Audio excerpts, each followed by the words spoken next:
Get a grip. Holding a camera is easy, right? Yes, it is. However, in this video, I will get creative with it. I will show you 9 ways to hold your camera like a pro and get some amazing shots. Don't go away.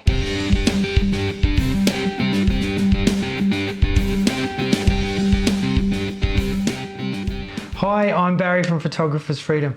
I simplify DSLR and mirrorless photography, helping you gain the freedom to capture nature with ease. Let's get right into this video about how to hold your camera like a pro. Method 1 is the traditional or old school method where you have your eye up to the viewfinder and your elbows tight against your body to provide a nice stable platform for your camera to rest on. Your right hand, I'll just get out of shot so the camera will focus. Your right hand wraps around the hand grip and your thumb is at the back here so it can provide extra stability and work the buttons and dials back there. Your index finger is up the top to work the shutter button. So that's a nice stable grip on the camera you've got right there. But we can add our left hand in as well. It goes underneath the camera. Then your thumb and index finger are free to work the zoom ring and the focus ring if you need to. If you are panning or tilting when you're filming video using this method, always do it from the hips. Don't use your wrists or your elbows. That is not the best way to do things.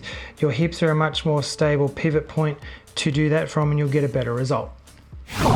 Method 2 is similar to method 1, except this time we're using the live view screen to see what we're taking a photo of. So obviously here you'll need to have your camera away from your body so you can actually see the screen. So elbows against your body again provides that nice stable platform. Your hands grip the camera in exactly the same way as method 1. And if you are panning or tilting for filming video, what do? From the hips. Yeah, baby, provides a nice stable platform.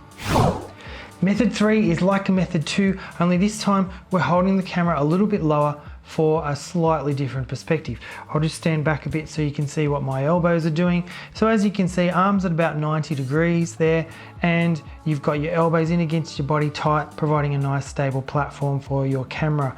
This does work better if you have a flip out or articulating screen so that you can see the screen a little bit better. Also remember, if you're panning or tilting while filming video, where do it? From the hips, baby, from the hips. If you are getting value from this video so far, please like, subscribe, and enable notifications. Keep watching, because in a moment, we're going to get down and dirty.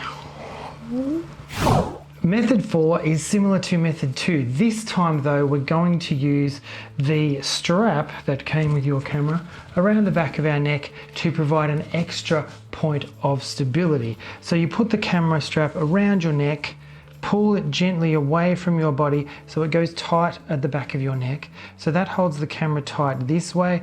Then you've got your elbows into your body underneath, your hands firmly gripping the camera in exactly the same way you did in method 1 and 2. And now you've got an extra point of stability which keeps your camera still and will help you to get better shots. Again, if you're panning or tilting, do it from the hips, baby. It's the best way to do it. Method 5 is for when you're taking photos in portrait orientation. Now normally you would do this by holding your camera the same way I showed you in method 1, but tilting the camera up like that. Now, in order to get my elbow into my body for this method, holding it this way, my wrist has to be at a really unnatural angle. That is not comfortable for me. I have a better way. The middle finger of your right hand, goes into the hand grip. Your index finger comes over the top. Your thumb goes around the back and grips at the back there. There's a 3-point grip on the camera you've got right there. That's completely stable. I'm not letting go of that. Now, you'll notice 2 things when I grip my camera this way. First of all, this wrist is completely straight. There's no strain there whatsoever. That feels natural and normal to me. Also, I can pull my elbow right into my body. So I can put my left hand underneath the camera. Both elbows are into my body. I've got the stable platform. Your thumb and index finger or middle finger can work the zoom ring and the focus ring if you need it, and your thumb can reach up and over to push the shutter button. It is a bit of a reach, but by twisting your hand a little bit there, you should be able to reach the shutter button quite comfortably. Now this method may not work well for you. It depends obviously on the thickness of your fingers, but give it a try. Now let's get down and dirty. Let's go outside for this. Come on.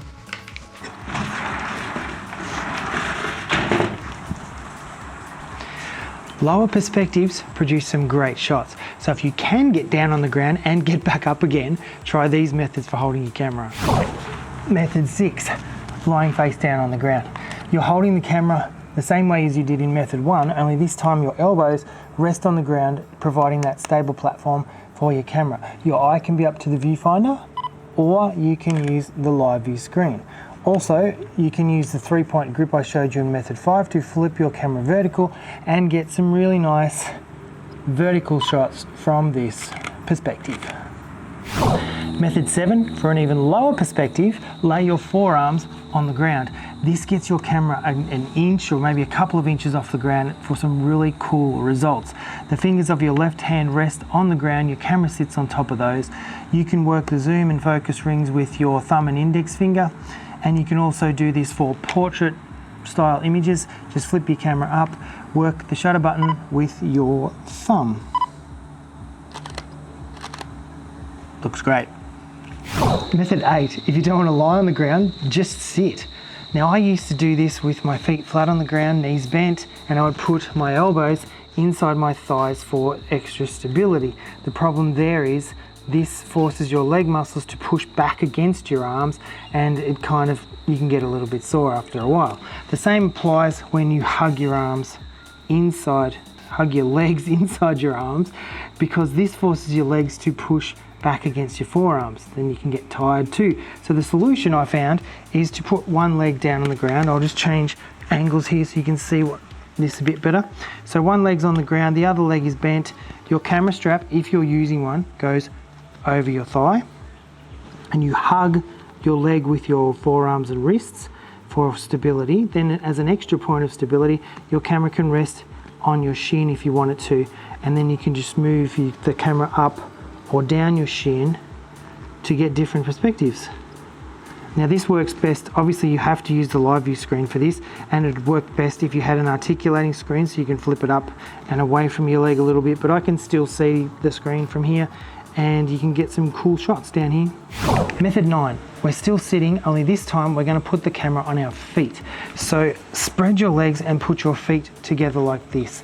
Now this is going to depend on your flexibility, but trust me, I'm not a flexible person. If I can get my legs this far apart, you can. Now it's good if you can flay your feet apart a little bit. That gives this nice little recess that you can sit your camera on. So place the camera down on your feet. Obviously we're using the live view screen, and it's going to be better if you have an articulating screen because it is difficult to see the screen from this angle.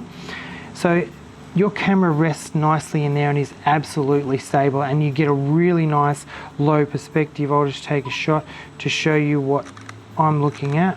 Just show you my script there. Now, if you want to change the angle, obviously you have to scoot your bum around, but that's okay. And the only place this can kind of fail is if you are using a really wide angle lens. You might end up with your toes in the shot, so just be careful. If that happens, just scoot the camera forward a little bit on your feet. But this is a really comfortable method, and you can stay down here for a long time. If you are enjoying this video, I think you'll like this one. This one right here. It's got some great tips on how to steady your camera without a tripod, and I can't believe how thin I was when I filmed it. Check it out. If you can't see it right there, there's a link to it in the description of this video. Until next time, I'm Barry from Photographer's Freedom. Get out there, take some wicked shots. I'll see you soon. Bye.